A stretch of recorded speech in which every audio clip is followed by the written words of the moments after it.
তো সবসময় শুনেন। তো একদিন শেষ রাত্রে উঠে তার ঘন্টা, উনি উজু করছেন তাহাজ্জুদ পড়ার জন্যে, পাশের প্রতিবেশী ঘন্টা যখন আওয়াজ দিছে উনি খুব তাচ্ছিল্যভাবে বললেন যে এইগুলির দেমাগে কি হইল, নিজের বানানো ঘন্টা বাজাইতেছে। আর এরাও তো তীর্থবাদের। মেরি বলে যে প্রভু, তাদের যে পিতা পুত্র পরমাত্মা, এই তিনটার ইবাদত করে এরা। আব ইবিন রুহুল কুদুস আরবিতে, এটার মূর্তি বানায় ইবাদত করে, এদের দেমাগের মধ্যে কি হইল।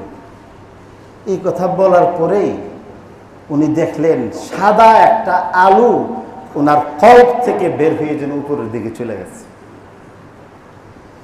হযরত আবু আব্দুল্লাহ আন্দলুসি রহমতুল্লাহ আলাইহি কোরআন শরীফের হাফেজ ছিলেন না, শুধু কোরআন শরীফের তফসিরেরও হাফেজ ছিলেন। উনি শুধু তফসিরের হাফেজ ছিলেন না, উনি হাফিজুল হাদিস ছিলেন। 1 লক্ষ হাদিস কমপক্ষে সনদ সহ মুখস্থ থাকলে তাকে হাফিজুল হাদিস বলা হয়। আমি আমার সনদ যদি এখন বলি আমার বাকি সময় শেষ হয়ে দেব।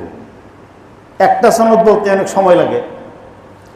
লক্ষাধিক হাদিস সনদ সহ যার মুখস্থ তিনি হাফিজুল হাদিস। পরের দিন উনি ওনার শাগিরদেরকে নিয়ে চলে গেছেন বিখ্যাত সুফি বুজুর্গ মুহাদ্দিস শিবলি ফুরকানি রহমতুল্লাহ আলাইহি, ওনার শাগির, ওনার জামাত নিয়ে সবাই যাইতেছে।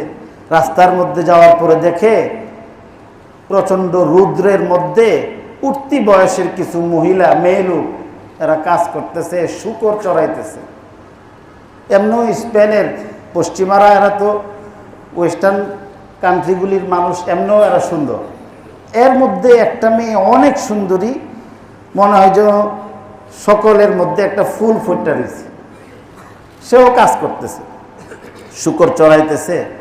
তো হুজুরে তো পাগিরি টাগিরি নিয়ে, ওনার মুরিদ টুরিদ যা আছে সবাই নিয়ে কোথাও যাইতেছেন। রাস্তার মধ্যে এই মেয়ে লোক দেখার পরে উনি তাকায় রয়েছে। যখন তাকায় তো রয়েছে, তাকায় রয়েছে আর আফসোস করতেছে, ইস এত সুন্দর একটা মেয়ে, তার বাবা কত বড় জালিম, এই সুন্দর মেয়েটারে শূকর চড়াইবার জন্য এই ভর রুদ্রের মধ্যে মাঠের মধ্যে পাঠায় দিছে, এত বড় জালেম। দেখেন না আপনার আমাদের দেশে, আমি দেখি আর কি, আমি তো ব্যাকল, কোনো জোয়ান বয়সের মেয়ে যদি রাস্তার মধ্যে কোনো হুচট খায়া পয়রা দা বা গাড়ির থেকে পড়ে, তার খেদমত করার জন্য জোয়ান বয়সের লোকজন অনেক আগাই আসে। একটা বৃদ্ধা ফকির মানুষ যদি পয়রা দা আঘাত পা খয়ারি, ইতানের কারণে ঢাকা শহরটাই নষ্ট হয়েছে। এত খেদমত, এত বড় ভালো মানুষ, যে বেশি সাহায্যের হকদার তার আমরা সাহায্য করি না, ফাসেদ নিয়ত থাকে। তো উনি এখানে বৈশা বৈশা আল্লাহওয়ালা মানুষ একটা বেগানা মেয়ে লোককে দেখাই তো তার জন্য ঠিক না। তিনি আবার এখানে তাকিয়ে তাকিয়ে আবার রসের আলাপ করতেছেন, তার বাপের উপর উনি রাগ ঝাড়তেছেন। তো পাশের মেয়েরা বলতেছে, জনাব এই মেয়েটি আমাদের এই এলাকার সর্দারের মেয়ে, উনি অনেক বুদ্ধিমান, এই মেয়েটিকে কিছুদিন পরে বিবাহ দেওয়া হবে। এই জন্যে স্বামীর ঘরে যাওয়ার পরে কি পরিস্থিতি তার মোকাবেলা করতে হয় এটা তো এখন বলা যাবে না। এই জন্যে তার পিতামাতা এখন থেকে সব কাজ তাকে শিখায় রাখতেছে, যেন জীবন চলার পথে কোথাও তাকে হুচট খেতে না হয়। তাই নাকি? ইস, বিয়ে দিয়ে দিব, আমার কাছে বিয়ে দিবনি। তো আশপাশের যে হুজুররা আছে, আরো বড় বড় মুহাদ্দিসিনে কেরাম বলেন, হুজুর আপনি এটা কি করতেছেন? যাও আমার কাছে এসো না, এই মেয়েটার প্রতি আমার দুর্বলতা সৃষ্টি হয়েছে। এখন সবাই কান্নাকাটি করে ওনাকে টানতেছেন, কিন্তু উনি এই মেয়ের পিছু নিলেন, বললেন যে তোমাদের সর্দারের বাড়ি কোথায়? বাড়ি ওইখানে। উনি সোজা চলে গেলেন ওইখানে, গিয়ে বললেন যে আপনি আপনার মেয়েটাকে একটা ভালো জায়গায় বিবাহ দেওয়ার জন্য এমন কষ্ট দিতেছেন, আমার খুব মায়া লাগছে। এই জন্য আমি চাইছি আপনি যদি আপনার মেয়েটাকে আমার কাছে বিয়ে দিতেন, আমি তাকে খুব সুখে শান্তিতে রাখতাম। তো বুড়া বেড়া জোয়ান বয়সের বেডি বিয়া করতো, এইভাবে বাবার কাছে প্রস্তাব দিছে, তার কাছে বিবাহ দেওয়ার চেয়ে তো এটাকে জবাই করে ফেলা ভালো। তো বলেন যে আপনার কাছে বিবাহ দিব? আপনার কাছে কি করে বিবাহ দিই? যে হ্যাঁ আমি আপনার মেয়ের সব হক আদায় করব। তো তাহলে শর্ত আছে, আপনি 10 বছর আমার মেয়ে যে শুকর চড়াইতেছে, আপনি এই 10 বছর শুকর চড়াইবেন। কাকে বলছে? বিশ্ববিখ্যাত হাফিজুল হাদিস, বিশ্ববিখ্যাত কোরআনের হাফেজ, বিশ্ববিখ্যাত বুজুর্গ হযরত আবু আব্দুল্লাহ আন্দলুসি রহমতুল্লাহ আলাইহি। উনি বললেন যে আপনার মেয়েকে বিবাহ করার জন্য আমি 10 বছর শুকর চড়াইতে রাজি আছি। এরপরে শর্ত যখন মানছে তো বললেন যে ঠিক আছে শুকর চড়ান। তো উনি শুকর চড়ান শুরু করতে গেছে, ওনার শাগিরিদরা ওনার কাছে এসে কান্নাকাটি করছেন, অনেক বুঝাইলেন। উনি বললেন যে মালিকে আমাকে তার ঘর থেকে বাইর করে দিছে, আমি বুঝি আমি খারাপ করতেছি, কিন্তু আমি এখান থেকে ফিরে আসতে পারবো না। কেন? ওই যে আলু বের হয়ে গেছে, এই আলুর মালিককে আল্লাহ দিচ্ছেন, আল্লাহ দিয়া রাখছেন, আল্লাহ এখানে বসাইছে, আল্লাহ আপনাকে এখানে বসাইছে, আল্লাহ নামাজ পড়বার জন্য আনছে। বেয়াদবি করলে কারোর পরোয়া করবেন না, লাঠি দিয়ে বের করে দিবেন। কারোর কাছে জমা খরচ নাই। সবাই কান্নাকাটি করে বুঝাইলেন, কোন অবস্থাতেই তিনি এখান থেকে সরলেন না, এভাবেই রয়ে গেলেন। উনি প্রত্যেক দিন শুকর চড়ায় আর বাড়ি থেকে খাবার কয়েকটা রুটি আইনা দেয়, রুটি খায় আর শুকর চড়ায়। যেই লাঠির মধ্যে ভর করে তিনি জুমার খুতবা দিতেন, যে লাঠি ভর করে তিনি হাদিসের দর্শ দিতেন, যে লাঠির মধ্যে ভর করে তিনি তাফসীর করতেন, যে লাঠির উপর ভর করে তিনি মানুষের হেদায়েতের জন্যে গ্রামে গঞ্জে সফর করতেন, আজকে সেই পবিত্র লাঠি দিয়ে পৃথিবীর নিকৃষ্টতম প্রাণী শুকর চড়াইতেছে। তো এই অবস্থার মধ্যে ওনার মুরিদরা বহুত কান্নাকাটি করলেন। এরপরে আবার কিছুদিন পরে আসলেন, বুঝাইলেন, বললেন যে আমি বুঝি, কিন্তু আমি এই কাজে করবো, আমি যাব না। নামাজ রোজা সব ছেড়ে দিয়েছেন, খ্রিস্টান হয়ে গেছেন।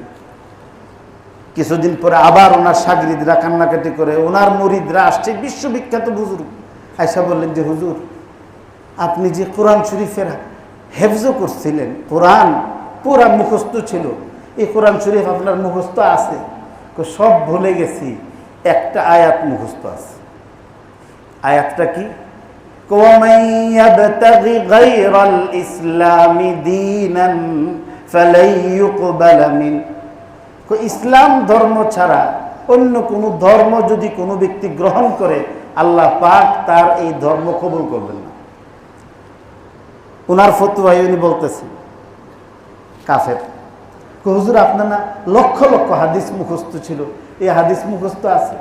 সব ভুলে গেছি, একটা হাদিস মুখস্থ আছে। হুজুর হাদিসটা কি?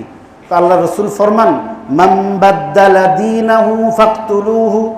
যেই কমবক্ত ঈমান আনার পরে আবার মুরতাদ হয়ে গেছে, ইসলাম ত্যাগ করছে, তারা মেরে ফেলো। উনি ওনার ফায়সালা করতেছেন, আমাকে মেরে ফেলো।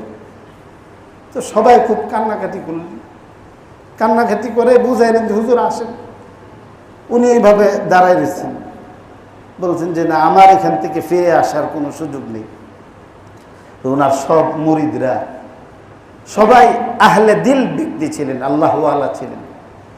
ওই শুয়োরের এলাকার মধ্যেই ওনারা যার যার হইয়া কানলেন যে আল্লাহ, যার মাধ্যমে তুমি আমাদেরকে তোমারে চিনবার পথ দেখাইছো, হেদায়েতের আলো দিছো, আমাদের সেই আলোর দিশাদানকারী ব্যক্তির উপর তুমি কেন এমন নারাজ হইছো? আল্লাহ তুমি মাফ করে দাও। ওনাদের কান্নায় যে শুকরগুলি তিনি চড়াইতেন, এই শুকরগুলিও মাটিতে গড়ায়া গড়ায়া কান্না করছে। এরপরে বললেন যে হুজুর, আপনি কি এবার ঈমান আনবেন? আমি এখান থেকে আর ফিরে আসবো না। তো এরা নিরাশ হয়ে যখন চলে গেছে, আর তিনি এইভাবেই নির্বাক নিস্তব্ধ হয়ে দাঁড়িয়ে রইলেন। কিছুক্ষণ পরে হঠাৎ করে আল্লাহর দয়া হয়েছে, ওনার আল্লাহর দয়া হয়েছে, উনি সম্বিত ফিরে পেলেন। সবাই যখন চলে গেল তখন তিনি দৌড় দিলেন, দৌড় দিয়া বললেন যে হ্যাঁ, আমি আমাকে খুঁজে পেয়েছি, এটা আমার রাস্তা না, এটা আমার রাস্তা না। দৌড় দিলেন, দৌড়াইয়া পিসাব যারে হেদায়েতের পথ দেখাইছে শিবলি ফুরকানি, যিনি ওনার শাগরিদ, ওই শাগরিদের খানকার মধ্যে গিয়ে দৌড়ায় বললেন যে বাবা আমি ফিরে আসছি, আমার মালিকে আমাকে আবার পথে ফিরে নিয়ে আসছে। এরপরে উনি আবার ওনাকে তওবা করাইলেন, খানকার মধ্যে বসাইলেন। তো দুপুরবেলা ওই মহিলাটা তার জন্য খাবার নিয়ে আসছে।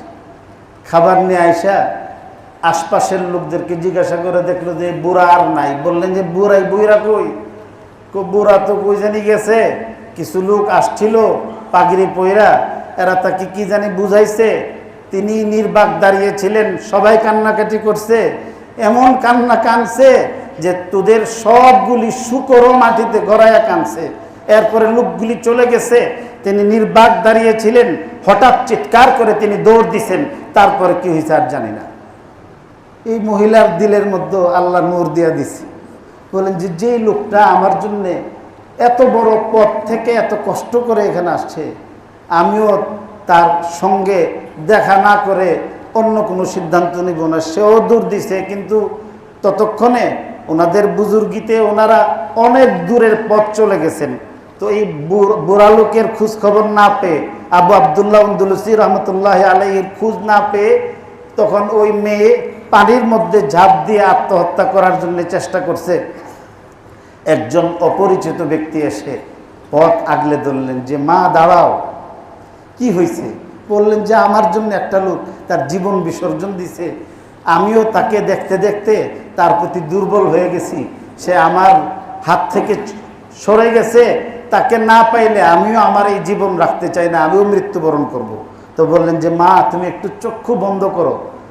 চক্ষু বন্ধ করার পরে তার হাত ধরলেন, কিছুক্ষণ পরে বললেন যে চক্ষু খুলো। তো খোলার পরে দেখে ভিন্ন আর একটা জায়গার মধ্যে ওই লোক তাকে নিয়ে গেছে একটা খানকা, ওই খানকার মধ্যে আলু বিশিষ্ট চন্দ্র সূর্যের আলুর মতো চেহারাওয়ালা নুরানি চেহারার বিরাট জমাআতের ঠিক মাঝখানে আবু আবদুল্লাহ আন্দলুসি রহমতুল্লাহ আলাইহি বসে রয়েছে। তো তখন উনি বললেন যে ওই যে দেখো বৃদ্ধ লোকটি, সে একটা হালাতের মধ্যে ছিল, মালিকে তারে সরাই দিছিল, মালিকে আবার তার জায়গার মধ্যে নিয়ে আসছে, যাও ওইখানে তার সঙ্গে মোলাকাত হইলে বলবা আপনার ভাই খিজিরে আমাকে এখানে এনে দিয়ে গেছে। এই জন্যে হেদায়েতের যে আলু, ইমানের যে আলু, এটা নিয়ন্ত্রণ করে কে? আল্লাহ।